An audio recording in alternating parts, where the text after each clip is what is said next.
Somaliland dhexdeeda waxa isku cakiran meceeshadihii kala duwan ee isticmaalayeen qaybaha kala duwan ee bulshada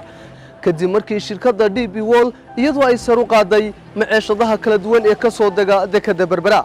arrintaas oo iyaduna sababtay in muddo 6 casho ganacsigii ka soo baxay dekada Berbera uu gabi ahaanba istaago haddaba halkani waa xarunta rugta ganacsiga Somaliland waxa shirku wada jira gudoomiyaha rugta ganacsiga iyo sidoo kale qaybo kamid ah ganacsiga Somaliland sidoo kale wasaaradda ganacsiga Somaliland oo iyadana xarunta booqanay ay iyadana waxa uu shir uga socdaa wasiirka wasaaradda ganacsiga Somaliland iyo sidoo kale wasiirka wasaaradda maaliyadda iyo iyaguna qaybo ganacsiga waxaana shirarkani ay salka ku hayeen sidii xal looga gaari lahaa ama xal buuxa looga heli lahaa korukaca ku yimi meceeshadaha kala duwan ee ay bulshadu isticmaasho